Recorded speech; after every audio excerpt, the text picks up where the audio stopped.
Hello there, my name's Tim Walter and I'm a geomancer, that's a house healer and a life coach.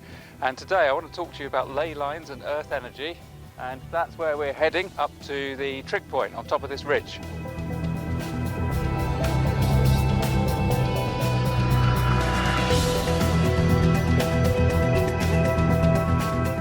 So we've made it, and we're here at the trig point on top of Framington Edge.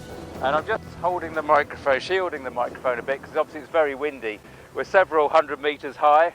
We're actually overlooking where we live. The reason I wanted to bring you up here today is that very frequently we can see from right down there, we can see people standing here looking out at the view, and it's no wonder. It's just amazing landscape, it's amazing scenery. And you can't help but be filled with wonder and awe, and just feel a little bit insignificant, really, to be fair, which is a really good thing, because very often as a species, you know, humanity, we're just far too arrogant, we're just far too ego-centered, and it's just, we're so out of balance with all of this amazing planet that we live on, and we need to get back into that harmony. But that's not the point, that's not what I wanted to bring you here, but that is relevant actually to earth energy and to ley lines, and it's ley lines that I wanted to talk to you about, and earth energy. Earth energy and ley lines are very different, and there's a video elsewhere, I think it's showing up in that corner or that corner. Click on that if you want to know the actual differences.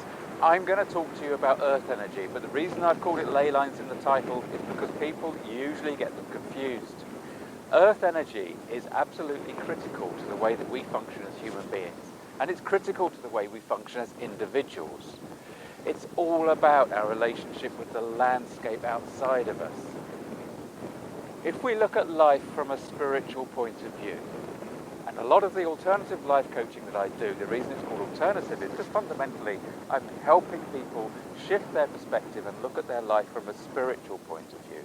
From a point of view that we create from our inside, and that everything we see around us, including this landscape, is a combination of creative thought from every single individual and every single conscious being on the planet, as well as the planet itself and the management upstairs. It's a combination of things. And that to me is the essence of spirituality. It ties in with earth energy. And this is why it links in with near-death experiences, because it's a spiritual path. A near-death experience takes us into the, physically we leave the body, we move into the next realm from which we've come. We experience that realm here on earth as our spirituality. It's our intuitive links, the little voices that we can hear, the gentle guidance that we can receive, the knowing, the gut, the intuition. It's all linked to us, to our surroundings, through earth energy. Now here, this is a trig point, and earth energy is always listening. The earth is always listening to what we want and to our feelings and our thoughts. People come up here and they express this wonder that I've already talked about. And so what we expect to find here is quite a strong power point, because this is a place of focused attention. It's not a sacred site. Now it may have been in the past, it looks like a good place for a beacon to have been lit. But I'm going to now douse, and I've not ever doused up here before, this is completely genuine, and I'm going to douse and show you and see what we find. I hold the rod approximately level. We've got a wind coming from the right, that way, going over that way. And if I say, where's my house, then the rod will actually turn slightly that way and try, yeah, it's behind us basically. So, okay, so that was just to prove that the wind doesn't make a difference to the rod really, all right? It does have a little bit of effect, just makes it harder for it to turn.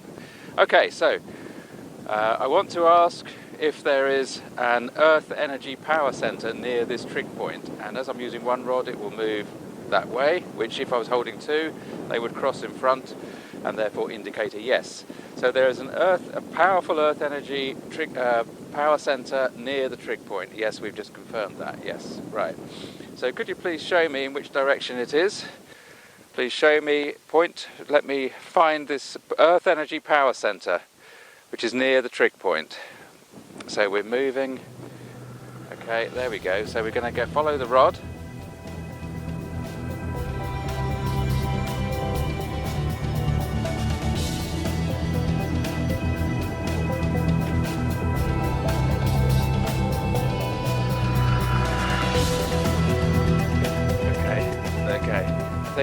think we're standing on it.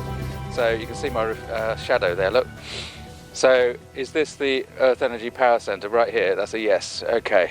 So, okay, we're basically on the other side of the trig point to what I was filming. I'm going to now get the tripod. So let's just try and find where this energy centre is. Hang on. Oh, okay. So if I come back here, I'm going to kind of crouch forward in a hobbit way. And where we were was approximately here. Okay, so what we can say from this, excuse my eyes watering, it's very windy. What we can say from this is that I'm now in the middle of a vortex, an Earth energy vortex.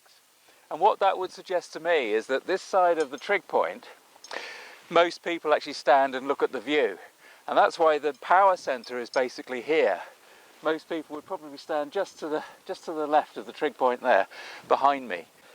You certainly feel a little bit more secure this side of the trig point. The reason I go on about Earth energy and the reason I get excited about it is, yes, you can absolutely trace Earth energy lines and ley lines across the landscape. But the big thing to me is the spiritual link. The mechanism that it suggests is taking place, because it absolutely is the carrier of information between us and the other dimension, between the spiritual dimension, what Hamish used to call the management, and that's the term that I've adopted.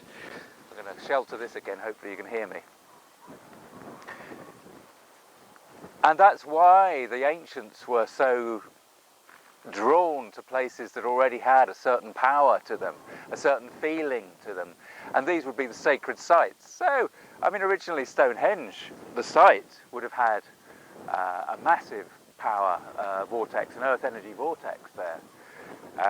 But the key thing is, and trying to keep everything that's very grounded and simple, is that we've all got access to this energy and this power. And it is part of our role, if you like, as human beings, part of our balance and harmony. Especially these days, we need this grounded connection to Mother Nature, to the Earth.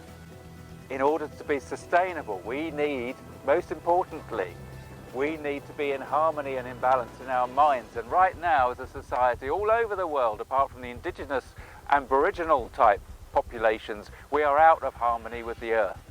And Earth energy is our key to returning that harmony and returning the balance.